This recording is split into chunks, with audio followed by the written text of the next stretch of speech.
하나님 말씀 열왕기하 9장 14절에서 26절, 작은 성경은 577페이지입니다. 구약성경 577페이지. 우리 합독은 열왕기하 9장 22절에서 24절까지, 그리고 26절 한 절 합독합니다. 9장 22절입니다. 요람이 예후를 보고 이르되 예후야 평안하냐 하니 대답하되 내 어머니 이세벨의 음행과 술수가 이렇게 많으니 어찌 평안히 있으랴 하더라. 요람이 곧 손을 돌이켜 도망하며 아하시아에게 이르되 아하시아여 반역이로다 하니 예후가 힘을 다하여 활을 당겨 요람의 두 팔 사이를 쏘니 화살이 그의 염통을 꿰뚫고 나오며 그가 병거 가운데 엎드러진지라. 26절입니다. 여호와께서 말씀하시기를 내가 어제 나봇의 피와 그의 아들들의 피를 분명히 보았노라. 여호와께서 또 말씀하시기를 이 토지에서 내게 갚으리라 하셨으니 그런즉 여호와의 말씀대로 그의 시체를 가져다가 이 밭에 던질지니라 하니지라. 아멘. 오늘 이 본문의 제목은 시작된 반란, 시작된 심판, 시작된 반란, 그리고 하나님의 심판이 시작된다라는 그런 제목이죠. 오늘 본문은 예후가 과거 무고한 피가 흘려진 이 나봇의 밭에서 요람을 죽임으로 하나님의 심판을 대행합니다. 하나님께서는 아합 가문에 대한 하나님의 심판 예언을 이 예후를 통해서 성취적 시작하신다라는 그런 내용의 본문입니다. 오늘 이 본문을 통하여 우리에게 주시는 첫 번째 교훈입니다. 악한 자를 심판하며 성도들을 신원하심. 하나님께서는 악한 자를 심판하십니다. 어제 새벽에 나눈 것처럼 때로는 하나님께서 더디게 보일지 모르지만 그러나 반드시 악한 자에 대한 심판이 이루어진다라는 것입니다. 그리고 성도들을 신원하신다, 지켜주신다, 보호해 주신다라는 이런 교훈입니다.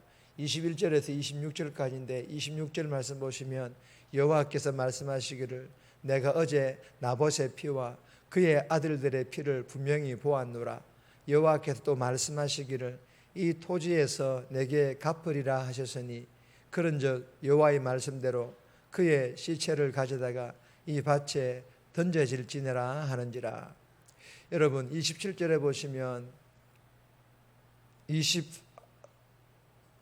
24절에 보시면 요람의 두 팔 사이를 쏘니 화살이 그의 염통을 뚫고 나오며 그가 병거 가운데서 엎드려진지라. 여러분 요람은 이스라엘의 왕이자 아합의 아들입니다.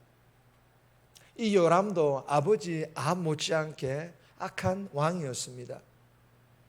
아합과 이세벨은 과거 탐욕을 주체하지 못하고 선량한 백성 나봇의 포도밭을 강탈하기 위해 나봇에게 누명을 덮어씌워 죽게 만들었습니다. 그런데 공교롭게도 요람이 예후를 맞이하러 나간 장소가 바로 이 나봇의 포도나무 밭이었습니다. 여러분 열왕기상 22장 34절에 보면 아합도 화살에 맞아 죽게 되는데 아들 요람도 아버지 아합처럼 화살에 맞아 그리고 나봇의 포도밭에 요람의 시신이 버려집니다.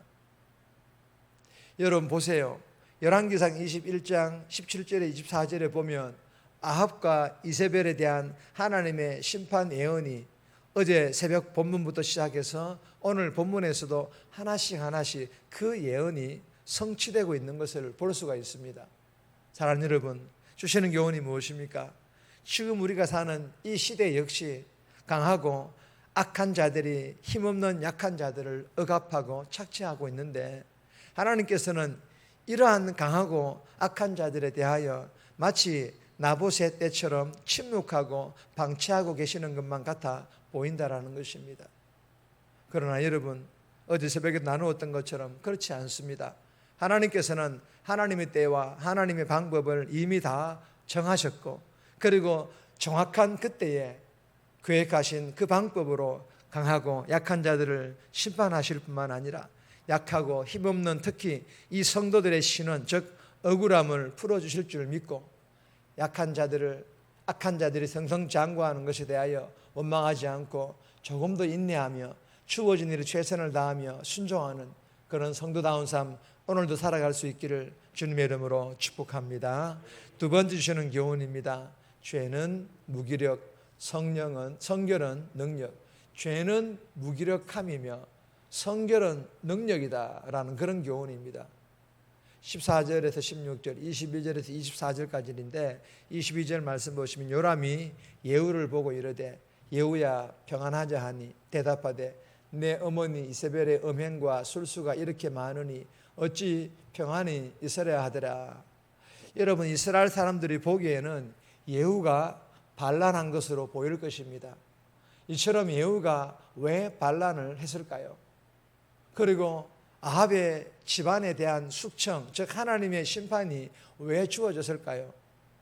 그 원인은 우리가 앞서 계속해서 나누었습니다. 죄와 우상 숭배입니다.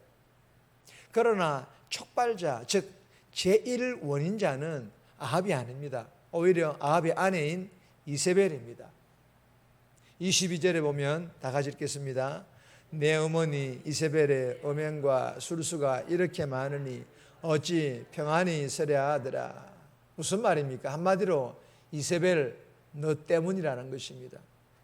여러분 원인 제공자인 이세벨의 추하고도 넘치는 악행이 자신을 넘어서 남편과 아들과 가문에 속한 모든 사람들 그리고 신하들까지 그러나 이뿐만이 아닙니다. 우상 숭배에 가담한 수많은 백성들에게까지 악한 영향을 미쳐 이 모든 사람에게 죽음의 심판이 이르게 된다는 것입니다. 사랑하는 여러분, 주시는 교훈이 무엇입니까?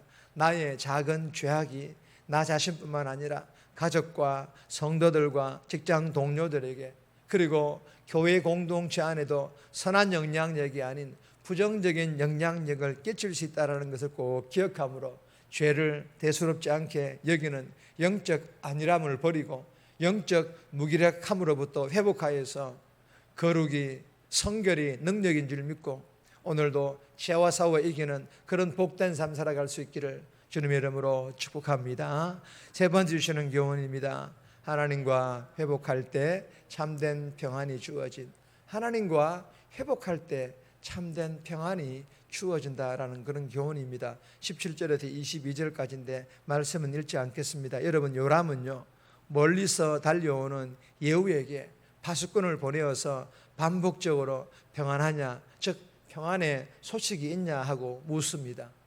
이에 요람이 원하던 답을 주지 않던 예후는 요람의 마지막 질문에 내 어머니 이세벨의 음행과 술수가 이렇게 많으니 어찌 평안히 있으랴는 의미심장한 말을 남깁니다. 여러분 이 말은 진정한 평안이 전쟁에서의 승리를 통해 오는 것이 아니라 우상 숭배와 불의를 조장함으로 나라를 파국으로 몰고 간 아합 가문에 대한 심판을 통해 오는 것임을 알리고 있는 그런 선언입니다. 여러분 주시는 교훈은요 개인이든 공동체든 진정한 평안은 죄와 악을 청산함으로 하나님과의 관계가 회복될 때 찾아온다는 이 사실을 꼭 기억할 수 있기를 바랍니다.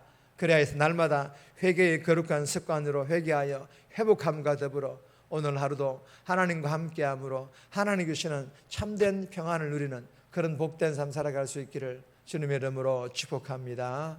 정리합니다. 악한 자들이 약한 자들을 억압하는 것에 대하여 하나님의 때에 심판하실 것과 성도들의 억울함을 풀어주실 것을 믿고 인내하며 순종하는 성도다운 삶 살아가게 해달라고 죄는 영적 무기력이며 성결은 능력임을 알고 죄를 대수롭지 않게 여기는 안일함을 버리고 죄와 싸워 이겨 능력 있는 삶 참된 평안을 누리는 삶 살아가게 해달라고 이 새벽에 기도하며 오늘 살아갈 수 있기를 주님의 이름으로 부탁드립니다.